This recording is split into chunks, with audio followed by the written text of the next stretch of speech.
Hello guys, welcome back to my channel. This is Janvi Mehra with you, and in today's video we are going to discuss the sample question paper for English subject 12th class. Okay, so CBSE has released sample question papers for all the subjects. ठीक है, term one के आपके exam होने वाले हैं। तो term one के हमें पता है कि MCQ बेस्ड पेपर होंगे आपके। तो MCQ पैटर्न पे कैसे आपका क्वेश्चन पेपर आएगा, ठीक है, कैसे आपका पेपर आएगा 40 मार्क्स का। इसीलिए CBSE ने जो है before hand sample question papers को रिलीज कर दिया है, so that students can get that idea of how they need to attempt this particular paper. Okay, so हमें पता है कि इंग्लिश सब्जेक्ट या हर किसी सब्जेक्ट के जो मार्क्स हैं वो 40 मार्क्स का आपका पेपर होगा टर्म वन के अंदर, ठीक है, और 40 मार्क्स का, और सारे इसमें जो आएंगे MCQs आपके आएंगे। और आपको इस पेपर को अटेम्प्ट करने के लिए दिए जाएंगे 90 मिनट्स, मतलब 1.5 घंटे में आपको ये पूरा जो है पेपर करना होगा। ओके, सो इंग्लिश में हमें पता है 3 सेक्शंस होते हैं। इंस्ट्रक्शंस पढ़ लेते हैं। सबसे पहले ए सेक्शन जो है रीडिंग सेक्शन, ठीक है, इसमें आपको 18 क्वेश्चंस जो हैं दिए जाएंगे, जिसमें से आपको 14 आउट ऑफ 18 क्वेश्चंस को सॉल्व करना होगा, मतलब अटेम्प्ट करना होगा। फिर आपका जो सेक्शन बी होता है वो राइटिंग सेक्शन होता है, जिसमें आपको 12 क्वेश्चंस दिए जाएंगे और आपको 10 क्वेश्चंस को अटेम्प्ट करना रहेगा, ठीक है, राइटिंग सेक्शन में।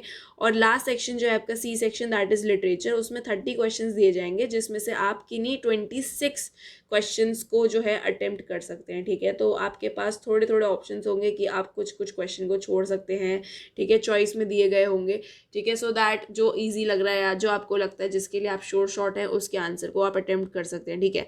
सारे जो क्वेश्चंस हैं उनका जो मार्क है वो इक्वल रहेगा, ठीक है। तो 40 मार्क्स का आपका पेपर है और टोटल क्वेश्चंस आपके हो गए 14 + 10 + 26, दैट इज 50 क्वेश्चंस, ठीक है। तो 40 नंबर में आपको 50 क्वेश्चंस आ रहे हैं, तो मतलब एक मार्क से थोड़ा सा कम होगा आपका एक क्वेश्चन के जो मार्किंग होगी, जो वेटेज होगी, ठीक है, एक मार्क से कम का होगा वो, ठीक है। सो और नेगेटिव मार्किंग बिल्कुल भी नहीं रहेगी, ठीक है, कि अगर आपका आंसर गलत हो जाता है तो उसके मार्क्स नहीं कटेंगे। सो सबसे पहले आता है कि रीडिंग सेक्शन आपका कैसा आएगा, तो एक बार ही देख लेते हैं रीडिंग सेक्शन कैसा आएगा आपका। इसमें जो पैसेज वन है, देखो 2 पैसेज आएंगे, मैंने आपको बताया था। पहला पैसेज होगा डिस्कर्सिव पैसेज, ठीक है, ये आपका डिस्कर्सिव पैसेज हो गया खत्म, ठीक है, छोटा सा ही था। अब यहाँ पे डिस्कर्सिव पैसेज में से देखो इन्होंने बोला है कि 10 क्वेश्चन दिए गए हैं, जिनमें से आपको 8 क्वेश्चंस को अटेम्प्ट करना है, ठीक है। तो ये पैसेज में से इन्होंने 10 क्वेश्चंस जो हैं बनाए हैं, जिसमें से आपको 8 क्वेश्चंस को अटेम्प्ट करना रहेगा। नाउ सेकंड पैसेज जो है हमारा स्टार्ट हो जाता है, ये है हमारा फैक्चुअल पैसेज, ठीक है, केस बेस्ड पैसेज इसे हम कहते हैं, ठीक है, जैसा CBSE ने सिलेबस में बोला था। और अब जब आप इस पैसेज को पढ़ते हो तो इसमें पाई चार्ट है, डायग्राम के साथ ही आएगा आपका पैसेज, ठीक है। ये भी पैसेज ज़्यादा बड़ा नहीं है, छोटा सा है, ठीक है। और इसमें से देखो, इसमें बोला है कि 8 क्वेश्चंस बना के दिए हैं इस केस बेस्ड पैसेज में से, और आपको किन्हीं 6 क्वेश्चंस को जो है अटेम्प्ट करना होगा। ओके, सो ये तो था आपके 2 पैसेजेस। देखो ऐसे टाइप के आपके क्वेश्चंस आएंगे, ठीक है, कॉज इफेक्ट रिलेशनशिप, थोड़ा ना एनालिटिकल बेस्ड क्वेश्चंस आएंगे, ऐसे नहीं कि सीधा सीधा पूछ लिया है। तो आपको थोड़ा सा ना अपनी क्रिटिकल थिंकिंग को यूज़ करना होगा जब आप इन पैसेज को सॉल्व करेंगे। ओके गाइज, तो बहुत इजी नहीं आने वाला है, ठीक है, पहले मैं आपको बता दे रही हूँ। Now comes the writing section. तो राइटिंग सेक्शन में देखो कैसे टाइप का आपका राइटिंग सेक्शन आएगा। इसमें ये नहीं है कि आपको नोटिस बना के दे दिया, लेटर बना के दे दिया और उसमें से फिलअप्स दे दिए, जैसा कि हम लोग एंटिसिपेट कर रहे थे। बट इसमें क्या है, इन्होंने एक क्वेश्चन दे दिया है, जैसे कि आप रेजिडेंट वेलफेयर एसोसिएशन के प्रेसिडेंट हो कोझिकोडे में, और आपको एक नोटिस जो है वो रेजिडेंट्स को इन्फॉर्म करने के लिए बनाना है कि नोटिस क्या रहेगा कि पावर कट होने वाला है रेजिडेंशियल एरिया में। तो इस क्वेश्चन के बेसिस पे इन्होंने जो है नोटिस से रिलेटेड आपसे क्वेश्चन पूछे हैं कि सूटेबल टाइटल बताओ, नोटिस का क्या होना चाहिए, तो ऑप्शन चूज कर लेना जो आपको सही लगे, ठीक है। और क्या कहते हैं कि मोस्ट एक्यूरेट ओपनिंग क्या हो सकती है इस नोटिस की, तो आपको जो सूटेबल लग रहा है, जो बेस्ट ऑप्शन लग रहा है, आप उसको चूज करेंगे। ओके, नाउ ऐसे ही आपका 21 क्वेश्चन है, 22, 23। Okay, so there are, let's see, ये हैं आपके 5 क्वेश्चन, जिनमें से आपको 4 क्वेश्चन को अटेम्प्ट करना है नोटिस में से। Okay, now the second thing that comes is, ये जो है आपका okay, this is Venu is a member of coexistence. Okay, now this is about an article, ये आर्टिकल का क्वेश्चन दिया गया है इन्होंने, ठीक है। और यहाँ पे जो है आर्टिकल में से इन्होंने 6 क्वेश्चंस बोले हैं कि आपको अटेम्प्ट करने हैं, मतलब 7 क्वेश्चंस इन्होंने बनाए हैं आर्टिकल के क्वेश्चन के ऊपर।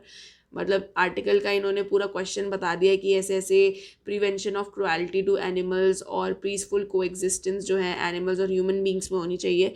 तो ये क्वेश्चन पूरा बताया है और इससे रिलेटेड इन्होंने MCQs अब पूछे हैं, ठीक है। तो आपके जो है 7 में से आपको कोई 6 जो है अटेम्प्ट करने रहेंगे, ठीक है। ऐसे टाइप के देखो आपके क्वेश्चंस आएंगे। ये तो थोड़ा ना आपका फिगर सा बना हुआ है और चलो ये देखो थोड़ा लेंदी सा क्वेश्चन भी है, कौन सा ऑप्शन तुमको सही लगेगा for the appropriate organisation of relevant ideas, ठीक है। तो गाइज आपको ना बहुत अच्छे से क्रिटिकली थिंक करके ही इनको सॉल्व करना है, ठीक है। हलवा मत समझना ऐसे क्वेश्चंस को बिल्कुल भी, ठीक है। तो ये तो है आपका आर्टिकल में से जो इन्होंने MCQs बनाए हैं। देखो ये ऐसे पॉइंटर्स हैं, ठीक है, और आर्टिकल में क्या क्या होना चाहिए। तो आपको आर्टिकल के नोटिस के जो जो आपका राइटिंग सेक्शन में आ रहा है ना 12th क्लास वालों, उसके फॉर्मेट, उसकी कैसी लैंग्वेज लिखी जाती है, इसके बारे में ना बहुत आपको अच्छे से पता होना चाहिए। आपको फॉर्मेट पता होना चाहिए बढ़िया से, ठीक है। लैंग्वेज क्या होती है, कैसी सूटेबल स्टार्टिंग होती है, हेडिंग कहाँ पे दी जाती है, कैसी हेडिंग होती है, कंक्लूजन में क्या क्या आता है। तो ये सब चीज़ें आपको पता होनी चाहिए। ये सब चीज़ें आपको तभी पता चलेगी जब आप इनके एग्जाम्पल्स को रीड करेंगे, ठीक है, रिफ्रेशर में से या कहीं से भी आप सैम्पल नोटिस को, आर्टिकल्स को, ठीक है, आपके एडवर्टाइजमेंट्स भी आ रहे हैं, ठीक है, लेटर टू एडिटर भी आ रहा है। तो इनके एग्जाम्पल्स को ज़्यादा से ज़्यादा रीड करने की कोशिश करना। लास्ट आ जाता है आपका लिटरेचर सेक्शन, ठीक है, जिसकी सबसे ज़्यादा वेटेज है। ये देखो 30 क्वेश्चन दिए हैं जिसमें से आपको टोटल 26 क्वेश्चन कंपलसरी हैं अटेम्प्ट करने वाले। तो सबसे ज़्यादा मार्क्स जो हैं लिटरेचर के होने वाले हैं गाइस। तो अब जो है इसमें हमें पता चल रहा है कैसे इन्होंने क्वेश्चन दिया है कि एक्सट्रैक्ट की फॉर्म में इन्होंने एक पैरा उठाया, ठीक है, किसी चैप्टर में से पैरा उठा के दे दिया और उस पैराग्राफ में से एक्सट्रैक्ट में से इन्होंने क्वेश्चंस बना दिए। देखो इसमें से इन्होंने 5 क्वेश्चंस बना दिए हैं, ठीक है। तो आपको इन MCQs को सॉल्व करना है इस पैराग्राफ को पढ़ के, एक्सट्रैक्ट को रीड करके, ठीक है।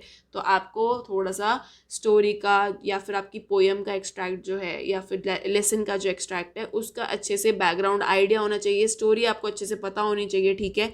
उस बेसिस पे आपको ये एक्सट्रैक्ट्स को सॉल्व करना है, ठीक है। पहला जो था ये साहिब वाला चैप्टर है, ठीक है, साहिब वाला था लॉस्ट स्प्रिंग बाय अनीस जंग।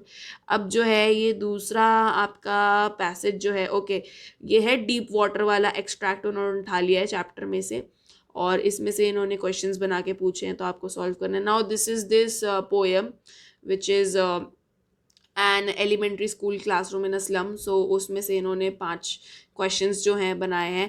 गाइज आपको अगर किसी भी चैप्टर या पोएम की एक्सप्लेनेशन देखनी हो 12th क्लास की तो आप मेरे चैनल में, मतलब इस वीडियो के ना मैं डिस्क्रिप्शन बॉक्स में उन सारे वीडियोस के जो है प्लेलिस्ट का मैं लिंक डाल दूंगी। तो आप वहाँ से किसी भी पोएम और चैप्टर जो है आपका NCERT की उसकी आप समरी देख सकते हैं। एक्सप्लेनेशन लाइन बाय लाइन मैंने डिटेल्ड NCERT से ही करवाई है, ठीक है। और सप्लीमेंट्री रीडर जो है आपका विस्टाज, उसकी भी एक्सप्लेनेशन मैं करवा चुकी हूँ, ठीक है, मेरे चैनल पे।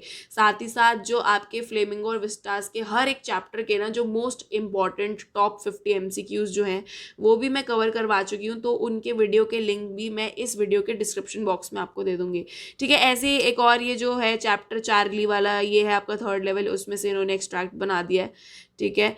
और उसमें से अब जो है ये तो एक्सट्रैक्ट बेस्ड क्वेश्चन थे। अब लिटरेचर में से ना इन्होंने 10 क्वेश्चन जो है 51 से लेके अराउंड 60 तक, 60 तक इन्होंने क्वेश्चन ना इंडिविजुअल क्वेश्चंस रखे हैं। हाँ, मतलब हर चैप्टर में से individual question proper knowledge based, ठीक है, प्रॉपर जो भी चैप्टर के ऊपर बेस्ड है ये क्वेश्चंस, ठीक है, इंडिविजुअल क्वेश्चंस है। तो कितना आपको रिटेन है, कितना याद रखा हुआ है अपने चैप्टर में, तो वो चीज़ टेस्ट होगी इन क्वेश्चंस के थ्रू, ठीक है। तो ये एक्सट्रैक्ट नहीं है कि एक्सट्रैक्ट पढ़ के आपको हेल्प मिल जाएगी क्वेश्चन को सॉल्व करने में।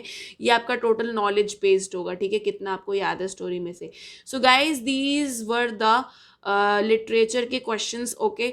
और मैंने आपको सेक्शन A, B, C जो है, ठीक है, इंग्लिश का अच्छे से एक्सप्लेन कर दिया है। ये राइटिंग सेक्शन था हमारा, ठीक है, और लिटरेचर सेक्शन मैंने आपको बता दिया है और ये रीडिंग सेक्शन जो है ये भी एक्सप्लेन कर दिया है कि ऐसा आपका पेपर जो है आने वाला है MCQ बेस्ड, ठीक है, सैम्पल क्वेश्चन पेपर को आज हमने डिस्कस कर लिया है इंग्लिश सब्जेक्ट। ओके गाइस, सो आप लोग जो है प्लीज़ इस वीडियो को शेयर करना, मेरे चैनल को सब्सक्राइब कर लेना, घंटा बजा देना चैनल का, ठीक है, अपने क्लासमेट्स के साथ शेयर करना, लाइक करना, कमेंट भी कर देना, ठीक है।